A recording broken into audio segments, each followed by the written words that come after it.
Radhe Radhe friends, जय Shri Krishna. Veena Deepak Soni YouTube channel में आप सभी का स्वागत है। फ्रेंड्स, आप सभी को संकट चौथ व्रत की बहुत बहुत शुभकामनाएं।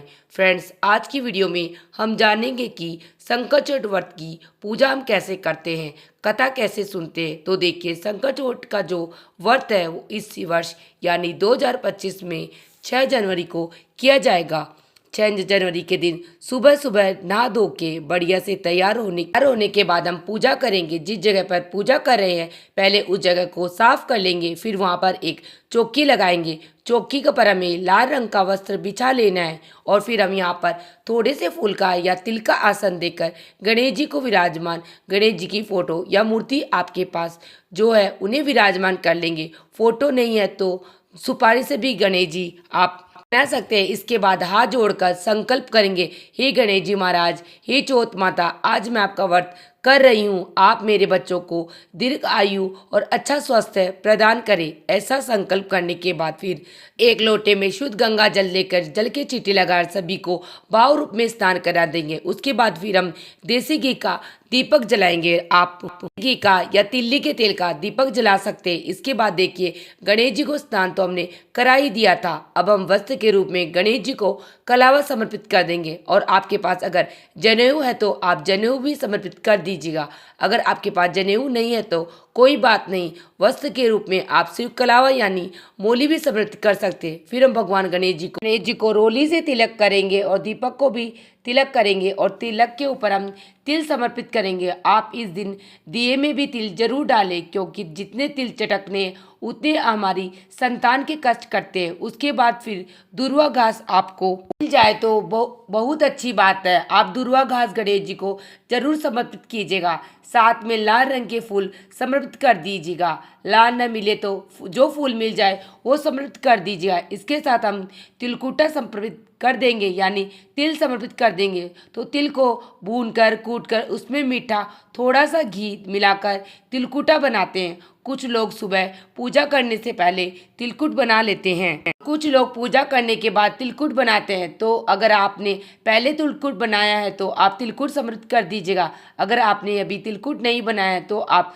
साबुत तिल, जो कच्चे तिल होते हैं, कच्चे तिल आप साबुत समर्पित कर सकते हैं। इसके बाद हमने देखिए यहाँ पर तिल समर्पित कर दिए। फिर हम जल समर्पित कर देंगे। उसके बाद हम दक्षिणा समर्पित कर देंगे। फिर हम चौथ माता के लिए साड़ी समर्पित कर देंगे। साड़ी और उसके ऊपर आप कुछ सुहाग का सामान भी रख लीजिएगा। देखिए, अगर आपका पहला व्रत है, अगर आप पहली बार संकट चौथ का व्रत कर रहे हैं, फिर तो आपको साड़ी और थोड़ा बहुत श्रृंगार का सामान जरूर समर्पित करना है। लेकिन अगर आप बहुत सालों से व्रत कर रहे हैं तो फिर आपकी मर्जी है। आप चाहे तो साड़ी समर्पित कर दीजिएगा, नहीं तो आप सिर्फ तिल समर्पित कर सकते हैं। तो यहाँ पर हमने साड़ी और सुहाग का सामान समर्पित कर दिया। इसके बाद हम कथा सुनेंगे। तो अपने हाथों में थोड़े से तिल लेके फिर हम संकट चौथ व्रत की कथा सुनेंगे। देखिए, संकट चौथ व्रत में कथा सुनने का बहुत ज़्यादा महत्व है, तो कथा आप जरूर सुनिएगा। कथा का वीडियो आपको चैनल पे मिल जाएगा, लिंक मैं आपको डिस्क्रिप्शन में दे दूंगी, आप वहाँ से देख लेना। कथा सुनने के बाद हमने जो हाथ में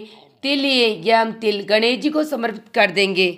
थोड़े से जल के लोटे में समर्पित कर देंगे। इस तरह से हमें यह तिल समर्पित करने हैं। और फिर हमने जो हाथ में तिल रह जाते हैं, ये कहानी सुने हुए ये हमें 2 हिस्सों में बांट लेना है। एक हम अभी सूर्य देवता को अर्घ देंगे और एक हम रात को चंद्रमा को अर्घ देते हैं। तो रात को चंद्रमा को अर्घ देने के लिए आप थोड़े से तिल अपने पल्लू में बांध ले या किसी कटोरी वगैरह में आप रख सकते हैं। तो यह कटोरी भी में डाल के मैंने चौकी पर ही रख दिया। रात को चंद्रमा अर्घ देने के काम आएंगे। उसके बाद फिर हम धूप दीप दिखाकर बहुत ही प्रेम पूर्वक गणेश जी की आरती करेंगे। आरती करने के बाद हाथ जोड़कर पूजा में रही कमियों के लिए गणेश जी भगवान से क्षमा याचना करेंगे और अपनी संतान की लंबी और अच्छे से अच्छे स्वास्थ्य और उज्जवल भविष्य के लिए प्रार्थना करेंगे। इस तरह से संकट चौथ व्रत की पूजा करने के बाद हमें अपने सीधे हाथ में थोड़ा सा जल लेके और यह जल हम चौकी के ऊपर से 2 बार ओंकार कर हाथ जोड़ लेंगे। इस तरह से हमारी जो पूजा है वह पूर्ण हो जाएगी। पूजा करने के बाद, क्योंकि हम दिन में यह पूजा करते हैं, तो पूजा करने के बाद जल का लोटा ये हम सूर्य देवता को अर्घ देंगे। और उसके बाद जो भी आपने बाना निकाला है, ये यानी जो साड़ी श्रृंगार का सामान तिल और दक्षिणा ये चीज़ें हम अपनी सासू जी को दे देंगे। अगर आपने साड़ी निकाली है तो साड़ी के साथ तिल और दक्षिणा रख के दीजिएगा। अगर साड़ी नहीं निकाली तो जो तिल और दक्षिणा है वो हम बाने के रूप में सासू जी को दे देंगे। जो छोटी कटोरी हमने तिल रखे हैं, कहानी सुने हुए जो तिल रखे हैं, वो हम गणेश जी के पास ही रखेंगे। रात को जब चंद्रमा उदय होंगे तो चंद्रमा को हम इन्हीं तिलों से अर्घ देंगे, इन्हीं तिलों से हम जिमाएंगे। इस तरह से संकट चौथ व्रत की कथा सुन के पूजा करके फिर हम अपनी सासू जी को बाना देंगे। यानी तो जो ये तिलकुट है ये सासू जी को देंगे। सासू जी नहीं हो तो ननद को या जेठानी को आप दे सकते हैं, या मंदिर में पंडिताइन को भी आप दे सकते हैं। तिलकुट का बाना दे सकते हैं। दिन में ही कथा कहानी सुन के बाना दे के उसके बाद फिर आप चाय पानी पी सकते हैं। रात को जब चंद्रमा उदय होंगे तो चंद्रमा को अर्घ देंगे के बाद हमें व्रत का प्राण करना है। फ्रेंड्स, इस तरह से संकट चौथ व्रत की पूजा की जाती है। आपको ये पूजा विधि कैसी लगी कमेंट करके जरूर बताना। अगर ये वीडियो आपको पसंद आया है, वीडियो आपके लिए थोड़ा सा भी यूज़फुल है, तो प्लीज़ वीडियो को लाइक कर लेना और चैनल को सब्सक्राइब कर लेना, जिससे आने वाली वीडियो के नोटिफिकेशन आप लोगों को मिल सके। भगवान गणेश जी और संकट चौथ माता की कृपा आपकी संतान पर सर्वदा बनी रही, इसी कामना के साथ फिर मिलेंगे किसी और वीडियो में। तब तक के लिए जय श्री कृष्णा, राधे राधे और संकट चौथ माता की।